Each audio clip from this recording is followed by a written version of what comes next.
The air over the town of Las Cruces hung heavy and thick, smelling of dry earth, mesquite smoke, and stale gunpowder. It was the kind of heat that made a man feel like the sweat was boiling beneath his skin. The sun beat down with unrelenting fury, turning the wide, unpaved main street into a dusty, shimmering hellscape.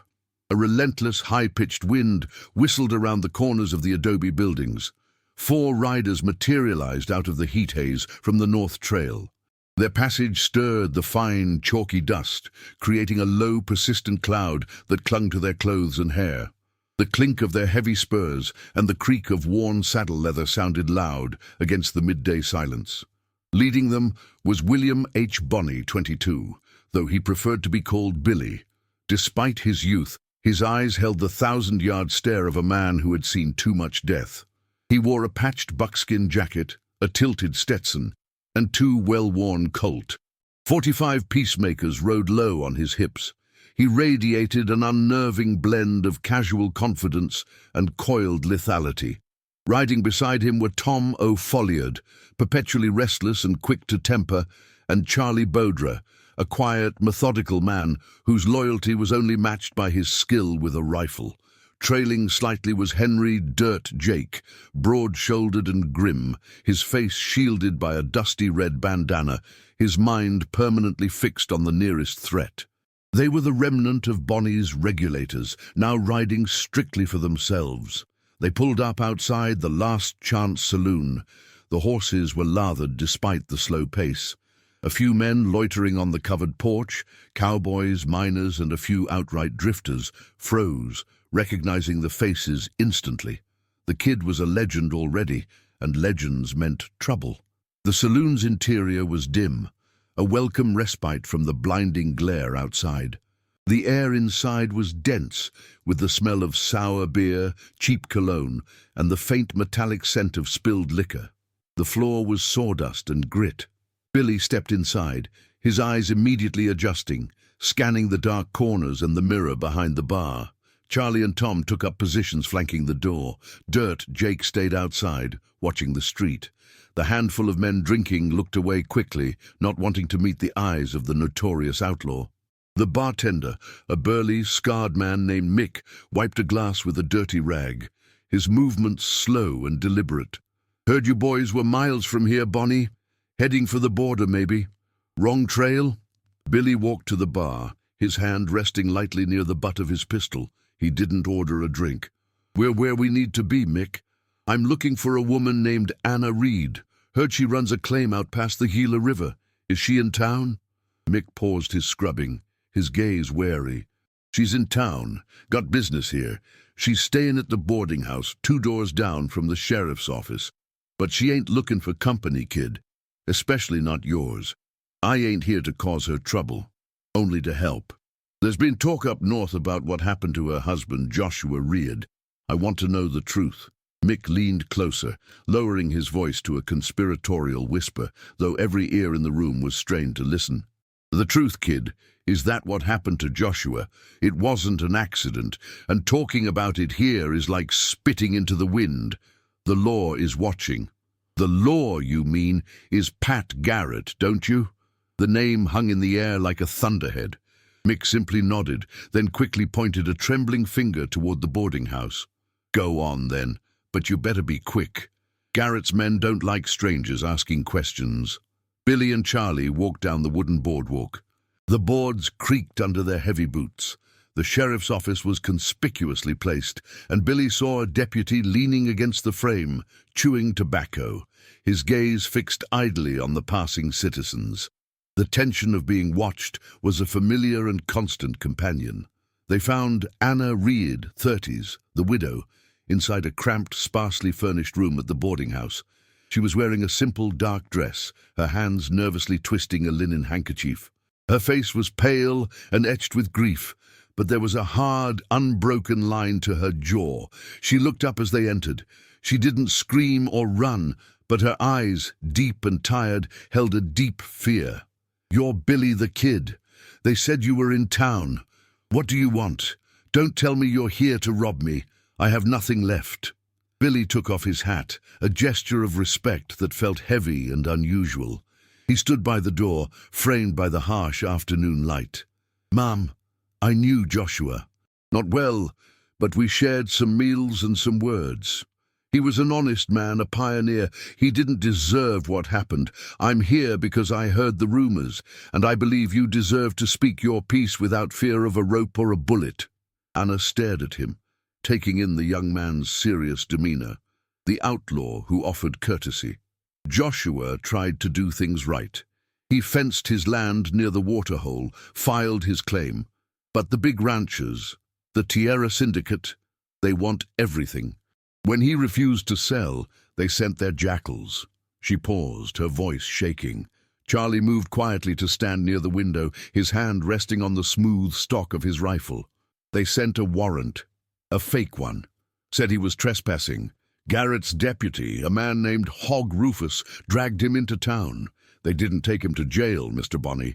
They took him right to the center of the square. "And then?" Billy urged, his voice low. Anna dropped the handkerchief, burying her face in her hands for a moment. Her breath hitched. Pat Garrett was there. He laughed. He stood there watching while Rufus and 2 others tied Joshua to the whipping post. He ordered 50 lashes, 50, for standing up for his own claim. Did he survive the whipping? He did. Barely. They left him bleeding in the sun for an hour as a warning. But that wasn't the end. 2 days later, a squad of Garrett's deputies rode out to our cabin. They burned it to the ground. They found Joshua hiding in the cellar, still weak from the lash. They didn't shoot him clean. They let him choke on the smoke and the fire. He died protecting our son, who was hiding in the well. The air in the small room was thick with the visceral horror of her words. Anna finally looked up, her eyes blazing with a painful courage. "Garrett calls that justice. I call it murder by bureaucracy and whip. I want those men to pay, Bonnie, every single one of them." Garrett, Rufus and the others. "That's a tall order, ma'am. That's the sheriff and his whole damn crew. You're asking me to ride against the law itself. You are the outlaw, aren't you? What is your code worth, Mr. Bonney? Does it only apply when you're cornered? Or does it extend to an honest man who was whipped to death for his land?" Billy stepped fully into the room, his shadow falling across the floor. He felt the cold sting of the injustice, the deliberate cruelty that targeted the weak. This wasn't just a land dispute. It was a violation of the unwritten rules of the West. "I got a code, ma'am. It's simple. You don't burn a man and his home just for owning a decent piece of earth, and you don't whip a pioneer like he's a dog for an audience. That debt is too bloody to ignore." He put his hat back on, the decisive click of the leather an unspoken promise. "Give me the names of the deputies who were there, besides Rufus. We'll find them. We'll settle Joshua's account. I promise you, ma'am, they won't die by fire, but they'll face the sun." Anna listed the names: Hog, Rufus, Pete, Slim Jenkins, and Wes the Rat Morley. Billy and Charlie met Tom and Dirt Jake down the street. The intense heat of the day was beginning to dissipate, replaced by the cool, sharp air of the high desert evening. The oil lamps were being lit, casting a yellowish glow onto the dusty street. As they reached their horses tied near the saloon, Tom O'Folliard spoke, his voice tight with vigilance. "Boss, there's a fellow watching us. Been sitting on that saloon porch since we rode in. He's wearing a deputy badge, but he ain't Garrett's usual muscle. Too thin, too nervous." "I saw him. That's Deputy Franklin. He's known to carry a short-barreled shotgun under his coat. He's been nursing 1 glass of water for 2 hours. He ain't thirsty. He's a guard dog." Billy paused, adjusting his gun belt. He felt the familiar prickle of being trapped. "Garrett knows Anna Reed is trouble. He knows she talks. He didn't put the guard there to protect the town. He put him there to watch her contacts. They saw us talking to her then, boss," Dirt Jake rumbled. "We're compromised. We are. And Garrett knows we just took the bait. He'll be riding out to warn his hounds." "We can't let him." Billy's eyes narrowed, catching the fading light. He looked past the deputy towards the horizon. "The job just got a whole lot bigger, boys. We can't just hunt Rufus and the others. We have to beat Pat Garrett to the punch. We're riding out now, fast and quiet. Before the sheriff finishes his dinner, we need to know where his men are hiding." He kicked his horse into a sharp trot, heading east, away from the watchful eyes and the coming night. The pursuit had begun, and the odds were stacked against them from the first hoofbeat. The camp was nestled deep within the rugged Organ Mountains, the sharp black silhouettes of the peaks guarding their movements. The desert night was intensely cold, a stark contrast to the brutal days. The only sound was the crackle of a small, carefully shielded fire and the nervous shifting of the horses. Billy, Charlie, Tom, and Dirt Jake sat around the embers, their rifles stacked neatly nearby. The tension had evolved from simple vigilance into a cold, calculated focus. They had ridden hard and fast to outrun any immediate pursuit from Garrett. We got 3 targets: Rufus, Jenkins, and Morley. All 3 participated in the whipping and the murder. "We got Garrett himself looming over us," Charlie stated, drawing a rough map in the dirt with a knife point. "Garrett's too big to hit first. He'll be in the thick of his men. We take the hounds first, then the master. Rufus is the one who tied the rope. He's the first piece of the puzzle," Billy decided, cleaning the mechanism of his Winchester repeater. The smell of oil and steel was sharp in the mountain air. Where would a dog like Rufus hide when the sheriff goes to sleep? He wouldn't stay in town. Too exposed, Tom wondered aloud, adjusting his neckerchief. He'd be near the boss, but far enough to manage the operation. He's Garrett's field man for the Tierra Syndicate. He manages the herds and runs the tough jobs. That kind of man needs a central location, Dirt Jake noted, his voice a low rumble. The Tierra Syndicate has a supply depot somewhere between here and Fort Stanton. It's where they move cattle, arms, and liquor. A safe house. That's where they'll be, Billy concluded. They needed specific information on the depot. The general location wasn't enough to guarantee their survival. "Tom, you and Jake ride back, not to Las Cruces, but further east. Find an old friend of mine, Elijah Sage Smith. He's a tracker, lives off the land, knows every damn cattle trail in this territory. Tell him Billy sent you. He'll know the Tierra Depot." "What do we tell Sage?" "Tell him we're looking to disrupt a supply line. Tell him we need to know how many men are there, how many horses, and where the water sources are. Tell him the price is blood, not gold. He'll understand." Tom and Jake nodded, already moving toward their mounts. They were the fastest and the quietest of the group, ideal for a dangerous, low-profile scouting mission. While the 2 rode out under the moon, Billy and Charlie stayed behind, honing their plan and their weapons. They spoke in short, clipped sentences, the professional language of men preparing for a deadly engagement. "We hit them before they know we're coming. That means infiltration, not a stand-up fight." "We don't have the numbers for a fair fight," Charlie mused, checking the balance of his Derringer, a backup weapon often carried for close-quarter surprises. "No fair fight. We ride in at the change of the guard, or before dawn, when their eyes are heavy. We go in through the rear stables, silent. We take Rufus alive if we can. I want answers from that son of a bitch before he meets his maker." Tom and Jake returned, haggard and dust-covered, but successful. They had the information, and the tension in the camp ratcheted up immediately.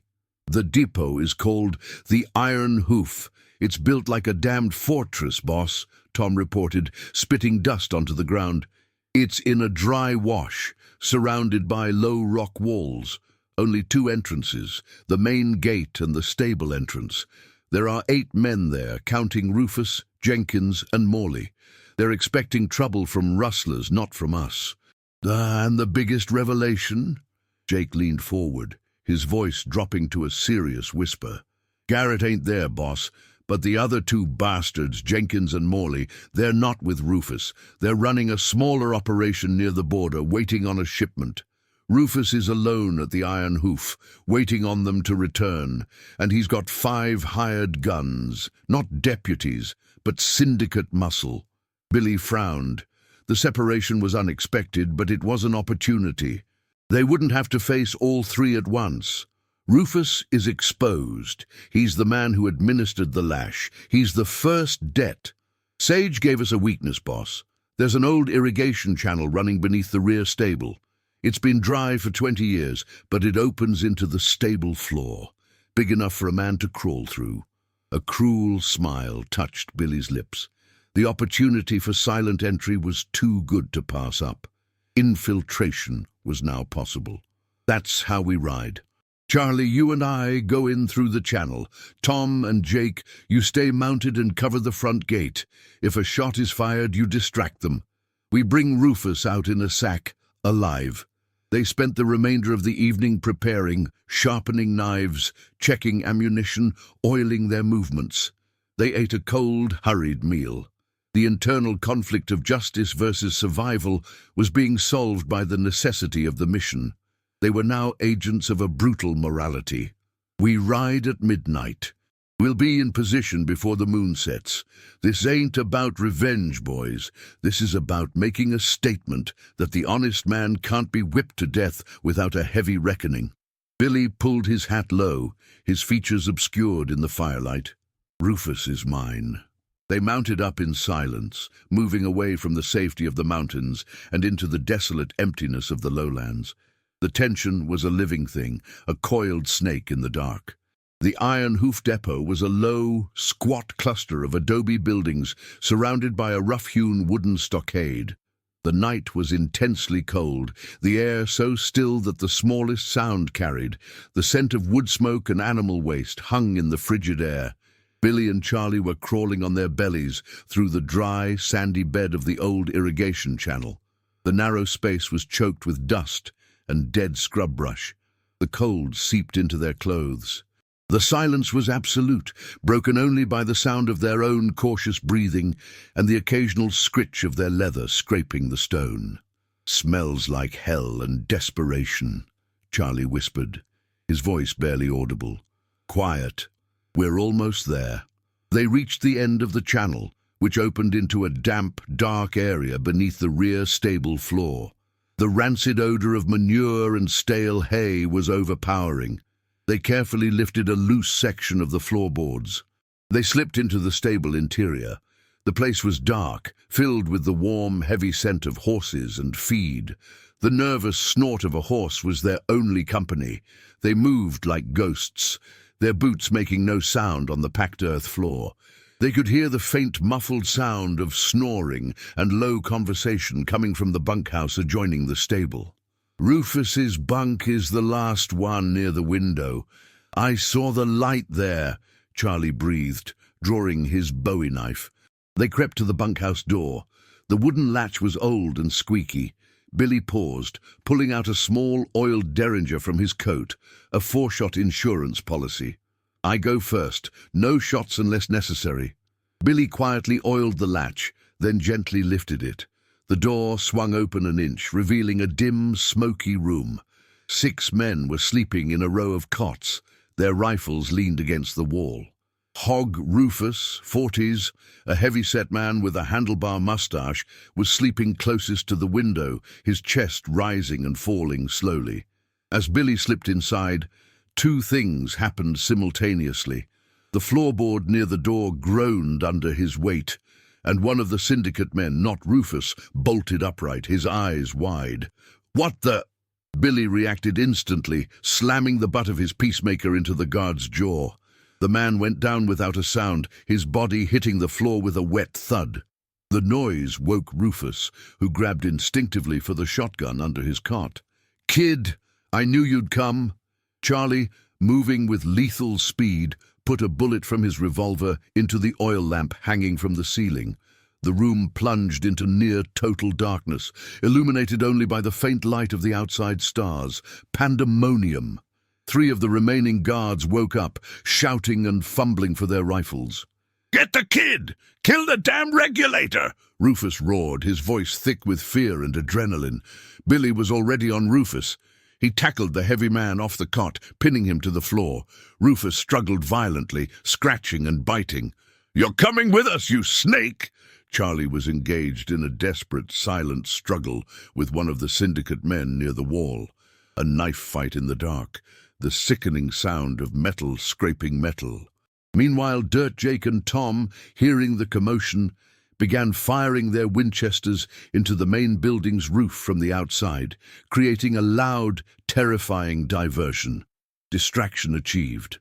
Billy managed to get his heavy gun belt around Rufus's massive neck, tightening it until the man's struggles became weak, choked gasps.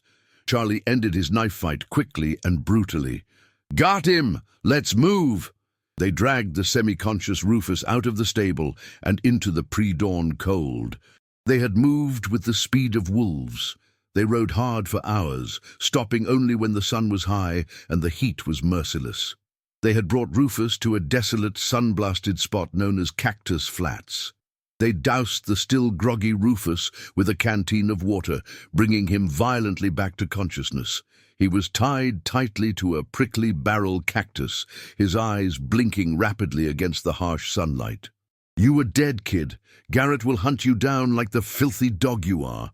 Billy stood over him, holding his Colt 45 loosely, but ready. He looked utterly drained, yet completely focused. "Garrett's problems are his own. Mine are with you, Rufus. Why the whipping? Why the fire?" Joshua Reed was an honest man. Why not just kill him clean? Because he needed to be an example, a warning. You don't stand against the syndicate. You don't question Pat Garrett. It was Garrett's idea. He wanted to make sure everyone saw the whip and understood the consequence. And Jenkins and Morley, where are they right now? Rufus hesitated, a new wave of fear washing over his face. "I won't tell you." Billy cocked the hammer of his Colt, the mechanical click sounding like the final bell toll. "You've got 5 seconds before you join the buzzards, Rufus. Where are Jenkins and Morley?"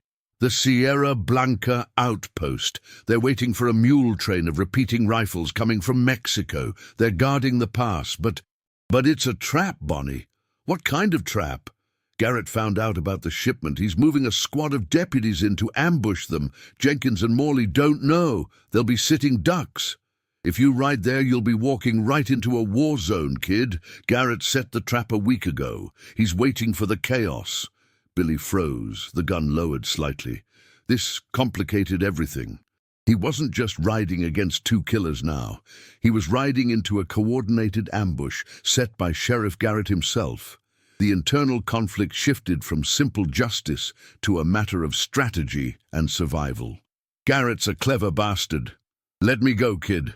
I gave you the information. You need to ride. Get out of the territory. This isn't your fight anymore." Billy looked at the man responsible for the savage whipping. Rufus was cowardly, but his information was vital. He had used a whip to establish a vicious form of frontier law. "It's always my fight when the law is rotten. You forgot one thing, Rufus. The only true law out here is the code you break. You chose the whip and the fire." Billy raised his gun again. Rufus screamed, the sound echoing briefly across the desolate flats. Justice was served, harsh and swift. "Get his horse. We ride to the Sierra Blanca outpost. We have to beat Garrett to that pass. Jenkins and Morley deserve to face us, not some coward's bullet from behind a rock." The vengeance had claimed its first victim, but the path ahead was now tangled with the sheriff's superior forces. The Sierra Blanca outpost was a precarious, forgotten stagecoach relay station built at the mouth of a narrow, boulder-strewn pass. The terrain was rugged, offering plenty of cover for an ambush. The air was thin and crisp, carrying the metallic scent of potential rain. Billy and his gang arrived just after noon, having ridden relentlessly. They were concealed in the upper canyon breaks, observing the outpost. "We have 4 men guarding the outpost. Jenkins and Morley are inside, and I count at least 7 deputies hidden in the high rocks overlooking the pass." "Garrett is waiting for the mule train," Charlie reported, his spyglass pressed against his eye. 7 deputies, boss. That's more than we can handle." "Garrett knows we're coming, or he expects us to be drawn here by the others," Tom stated, his nerves stretched taut. "Garrett set the trap for the syndicate, but he'd be happy to catch a few regulators in the crossfire. We don't have to fight them all. We have to be faster." Billy pulled out his knife and began sketching a new plan on a patch of clean shale. "Tom, Jake, take the West Ridge. Pin down the 4 outpost guards. Don't shoot to kill. Shoot to distract. keep their heads down. Charlie, you and I ride straight into the pass. We take the long way around the east, through the riverbed. We hit the outpost from the rear. We grab Jenkins and Morley and ride out before Garrett even knows we're here. What about the 7 deputies, Billy? They'll cut us off in the pass. They're waiting for a mule train full of rifles. They won't risk revealing their position until that mule train appears. They think we're just rustlers. We have maybe 3 minutes of chaos before they recognize us. That's all we need. The plan was reckless, relying entirely on speed, surprise, and Garrett's greedy focus on the arms shipment. Billy nodded, taking a deep breath of the cold air. Time to ride. Tom and Jake opened fire simultaneously from the west ridge. Their Winchesters cracked, the sound echoing through the pass, shattering the silence. Dust and rock chips erupted around the outpost guards. The guards scrambled for cover, shouting curses. The 7 deputies on the high rocks, confused, remained hidden, waiting for the mule train that hadn't arrived yet. Billy and Charlie rode hard, kicking their horses over the rough terrain, circling the east. They dismounted in the rear stable yard of the outpost. They burst through the back door. Pete, Slim Jenkins, 20s, thin and wiry, was fumbling with a rifle, while Wes the Rat, Morley, 30s, was trying to escape through a small window. "It's the kid! He's here!" Jenkins screamed, firing wildly.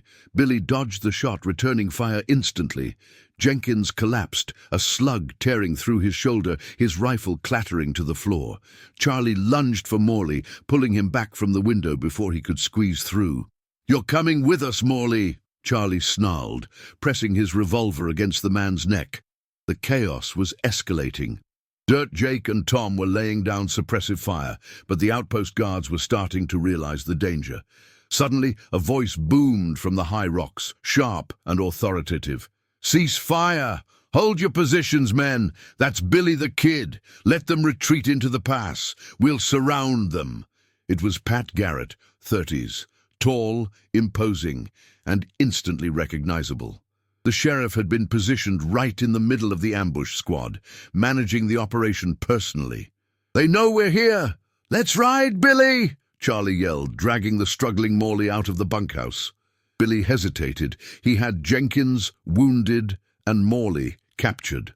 The mission was complete, but Garrett was right there, the man who ordered the whipping, the ultimate target. "You think you can pin us, Garrett? You think you can let an honest man be whipped to death and get away with it? You face me now, Garrett." Billy stepped out into the open, facing the high rocks, his figure framed by the sun. He made himself a target. "This is between you and me. You answer for Joshua Reed's murder." Garrett laughed, a harsh, dry sound. "I'm the law, Bonnie. I don't answer to no trash outlaw. You ride out, or you die here." The temptation was immense. But 7 rifles were pointed at him. He had a debt to Anna Reed. "Not today, Sheriff, but I'll be back for you." Billy grabbed the captured Morley and threw him onto a spare horse. He fired 2 quick, distracting shots at Jenkins, who was writhing in pain, before mounting his own horse. "Retreat!"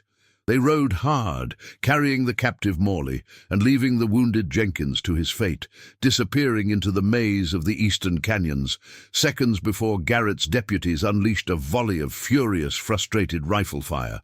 They rode back into the foothills near Las Cruces, safe but exhausted. They executed Morley swiftly and silently, leaving the final body as a message in a prominent wash. Billy and Charlie returned to Las Cruces at dawn, dressed in borrowed coats to disguise their identity.